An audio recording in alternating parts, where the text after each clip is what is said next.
Hello friends. हमारे MPPSC के syllabus में यूनिट नंबर 10 दी गई है, जिसमें बहुत सारे आयोगों के बारे में बताया है।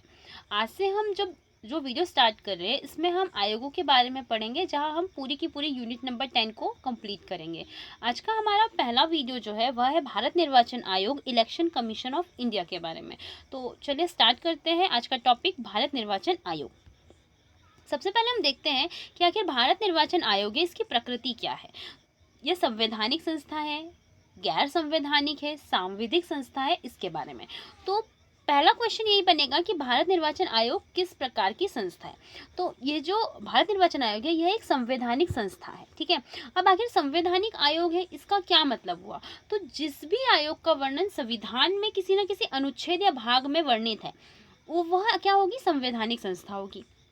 वहीं अगर हम सांविधिक की बात करें, तो सांविधिक का मतलब क्या होगा कि जिसका वर्णन संविधान के किसी भाग या अनुच्छेद में तो नहीं है, लेकिन उसे किसी एक्ट के द्वारा बनाया गया है, तो वो हो जाएगी सांविधिक संस्था। तो अगर हम भारत निर्वाचन आयोग की बात करते हैं, तो यह एक संवैधानिक संस्था है, साथ में यह एक स्थायी व स्वतंत्र निकाय है। ठीक है। इसका वर्णन कहाँ किया गया है, जब ये संविधान में है तो इसका वर्णन भाग 15 के अनुच्छेद 324 से 329 तक के किया गया है।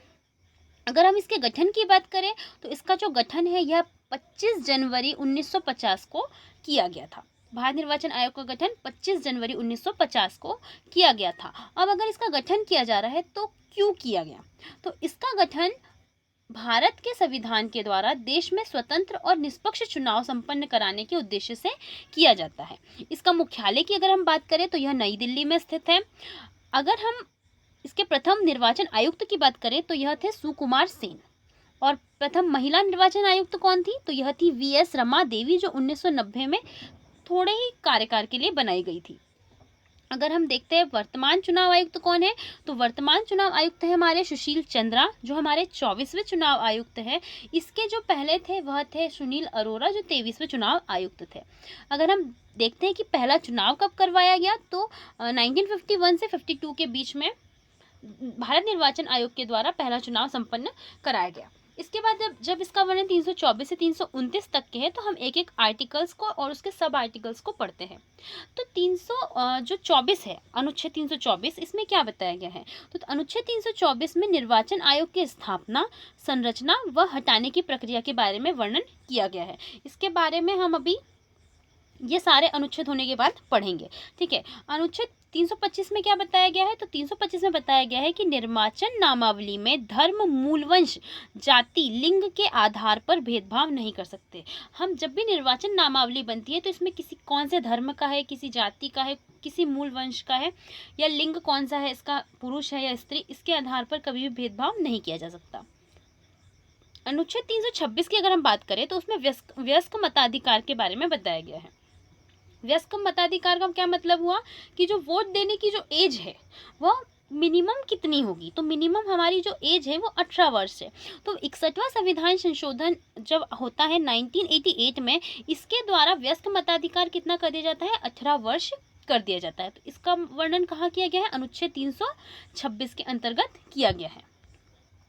इसके बाद है अनुच्छेद 327। तो अनुच्छेद 327 में संसद की निर्वाचन के संबंध में कानून बनाने की शक्तियों के बारे में बताया गया है कि जो संसद है वह निर्वाचन के संबंध में कोई भी कानून बना सकती है। उसके बाद अनुच्छेद 328 की बात करें, तो अनुच्छेद 328 में राज्य विधानमंडल की निर्वाचन के संबंध में कानून बनाने की शक्ति बताई गई। 27 में संसद जो है वह कानून बनाने की शक्ति, और 28 में 328 में राज्य विधानमंडल की निर्वाचन के संबंध में कानून बनाने की शक्ति बताई गई है। अगर हम बात करें अनुच्छेद 329 की, तो इसमें बताया गया है कि निर्वाचन संबंधी मामलों में न्यायालय का हस्तक्षेप न होना, कि जो निर्वाचन के संबंध में अगर कोई भी मामला सामने आता है, तो इसमें न्यायालय हस्तक्षेप नहीं कर सकता। इसका वर्णन 329 में किया गया है। इसके बाद जो हमारा चुनाव आयोग है, आखिर किस किस के चुनाव करवाता है, तो जो चुनाव आयोग है यह संसद के, राज्य विधानमंडल, राष्ट्रपति और उपराष्ट्रपति के पदों के चुनाव करवाता है। यह कभी भी पंचायत या नगर पालिका के चुनाव नहीं करवाता, क्योंकि पंचायत और नगर पालिका के चुनाव के लिए हमारे भारत के संविधान में अलग से राज्य निर्वाचन आयोग की व्यवस्था की गई है। तो ये नोट याद रखिएगा कि यह पंचायत और नगर पालिका के चुनाव नहीं करवाता है। अब हम 324 के सब आर्टिकल्स के बारे में देख लेते हैं। तो अनुच्छेद 324 के अगर एक की बात करते हैं तो इसमें बताया गया है कि निर्वाचन आयोग की स्थापना की जाएगी। क्यों की जाएगी? भारत में चुनाव करवाने के लिए निर्वाचन आयोग की स्थापना की जाएगी। इसके बाद है अनुच्छेद 324 के 2, जिसमें संरचना के बारे में बताया गया है। अगर हम संरचना देखें तो निर्वाचन आयोग में मुख्य निर्वाचन आयुक्त होगा, साथ में अन्य निर्वाचन आयुक्त भी होंगे, ठीक है, जिनकी नियुक्ति भारत के राष्ट्रपति के द्वारा की जाएगी। तो मुख्य निर्वाचन आयुक्त और अन्य निर्वाचन आयुक्त की नियुक्ति किसके द्वारा की जाएगी? भारत के राष्ट्रपति के द्वारा की जाएगी।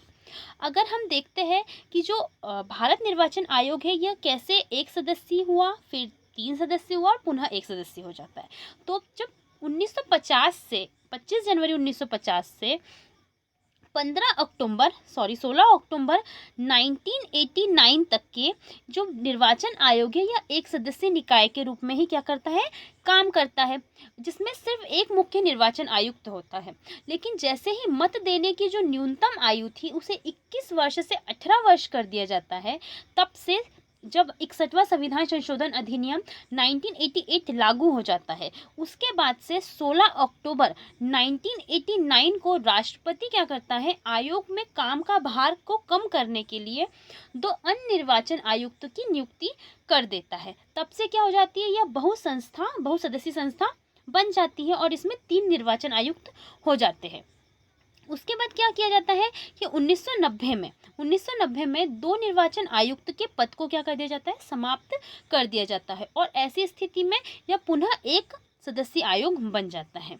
उसके बाद 1 अक्टूबर 1993 को 2 निर्वाचन आयुक्त की नियुक्ति फिर से की जाती है और इसके बाद से अब तक के जो भारत निर्वाचन आयोग है यह 3 सदस्यीय आयोग है। तो आपको ये समझ आया होगा कि किस तरह से यह पहले 1 सदस्यीय रहा, फिर 2 सदस्यीय और फिर 3 सदस्यीय, फिर पुनः 1 सदस्यीय हुआ और फिर पुनः 3 सदस्यीय आयोग बना। इसके बाद अगर हम देखते हैं अनुच्छेद 324 के 3 में क्या दिया हुआ है, तो अनुच्छेद 324 के 3 में है कि मुख्य निर्वाचन आयुक्त आयोग के अध्यक्ष के रूप में काम करेगा। तो जब भी कोई अन्य निर्वाचन आयुक्त होगा तो ऐसी स्थिति में मुख्य निर्वाचन आयुक्त ही आयोग के अध्यक्ष के रूप में काम करेगा। और अनुच्छेद 324 के 4 में दिया हुआ है कि राष्ट्रपति निर्वाचन आयोग की सलाह पर प्रादेशिक आयुक्तों की नियुक्ति कर सकता है। तो प्रादेशिक आयुक्तों की नियुक्ति भी कौन करता है? राष्ट्रपति के द्वारा ही की जाती है।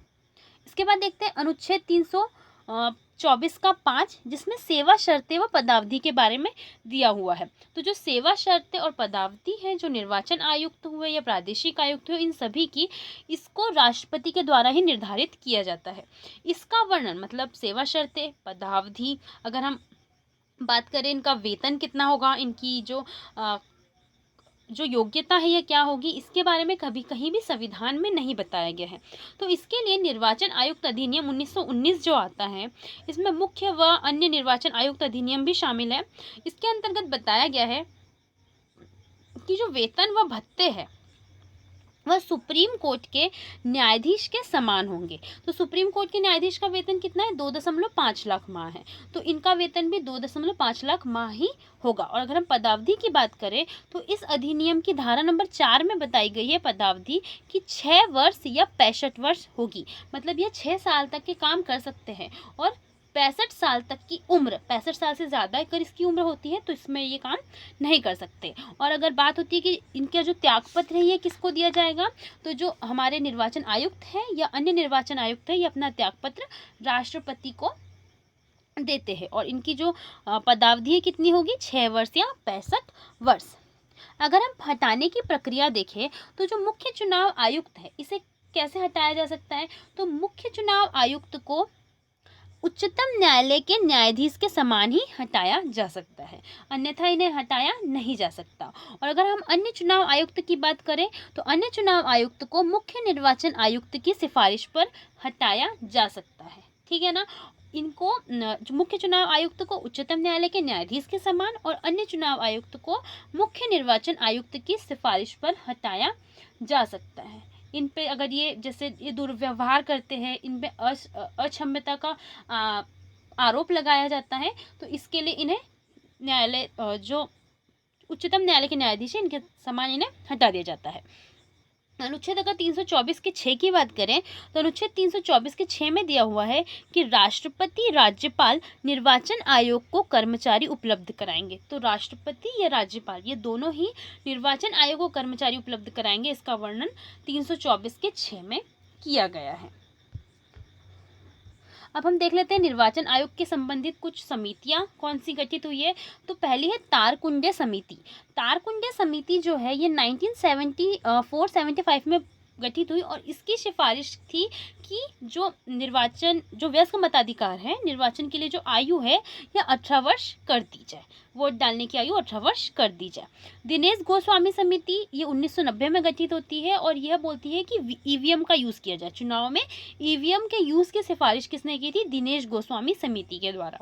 इसके बाद है इंद्रजीत गुप्ता समिति। इंद्रजीत गुप्ता समिति का गठन 1998 में होता है और यह कहती है कि चुनाव व्यय जो है यह सरकार वहन करेगी। और साथ में एक और समिति है जिसका नाम है के संथानन समिति। तो के संथानम समिति, तारकुंडे, दिनेश और इंद्रजीत गुप्ता समिति, इन सभी का जो संबंध है ये किससे है? निर्वाचन आयोग से है। साथ में कुछ अन्य तथ्य देख लेते हैं। तो अन्य फैक्ट क्या है? राष्ट्रीय मतदाता दिवस, तो जब 25 जनवरी 1950 को हमारे यहाँ पे किसका गठन होता है? चुनाव आयोग का। तो 25 जनवरी को ही राष्ट्रीय मतदाता दिवस भी मनाया जाता है। और पहला मतदाता दिवस कब मनाया गया था? 2011 में। इस बार की थीम क्या है? इस बार की थीम है सभी मतदाता बने सशक्त व जागरूक। अगर अब बात होती है ईवीएम का यूज़, तो ईवीएम का जो यूज़ है सबसे पहले कब किया गया? तो 1982 के केरल के चुनाव में, जहां विधानसभा चुनाव हुए थे उसमें, और सेकेंड टाइम 2004 में लोकसभा चुनाव में इसका यूज़ किया गया था। इसके बाद है वीवीपैट। वीवीपैट का यूज़ कब किया गया? तो वीवीपैट का पहली बार यूज़ 2013 में नोक्सेन नागालैंड के विधानसभा चुनाव में किया गया। उसके बाद 2017 में गोवा के चुनाव में और 2019 के लोकसभा चुनाव में किया गया। वीवीपैट का फुल फॉर्म क्या है? तो वीवीपैट का फुल फॉर्म है voter verifiable paper audit trail. अगर हम आचार संहिता की बात करें तो आचार संहिता जो है ये प्रथम बार केरल में यूज़ की गई 1960 के चुनाव में, और 1962 के जो लोकसभा चुनाव है उसके बाद उसमें यूज़ की गई। एक सिविगिल ऐप बनाया गया है, सिविगिल ऐप। सिविगिल ऐप का संबंध अगर किससे पूछा जाता है तो इसका आंसर क्या होगा? यह आचार संहिता को बेटर मतलब और बेहतर बनाने के लिए लाया गया है। कौन सा ऐप? सिविगिल ऐप। अगर हम और निर्वाचन आयोग के बारे में बात करें तो निर्वाचन आयोग के अंतर्गत सदस्यों की पदावधि जो है यह कितनी होगी इसका उल्लेख नहीं किया गया है। साथ में इनकी योग्यता का भी उल्लेख नहीं किया गया है और संविधान में यह भी उल्लेख नहीं है कि इनकी दूसरी नियुक्ति कैसी होगी या दूसरी नियुक्ति पर रोक लगाई जा सकती है या नहीं, इसके बारे में भी इसमें उल्लेख नहीं किया गया है। अगर हम इसको शॉर्ट में देखें तो जो भारतीय निर्वाचन आयोग है यह एक संवैधानिक संस्था है। 25 जनवरी 1950 को इसका गठन होता है। भाग 15 में अनुच्छेद 324 में इसका वर्णन किया गया है। इसकी संरचना में क्या होगा? एक मुख्य निर्वाचन आयुक्त होगा और 2 अन्य निर्वाचन आयुक्त होंगे। इनकी अगर हम पदावधि की बात करें तो 6 वर्ष या 65 वर्ष होगी और संविधान में इसका वर्णन नहीं किया गया है।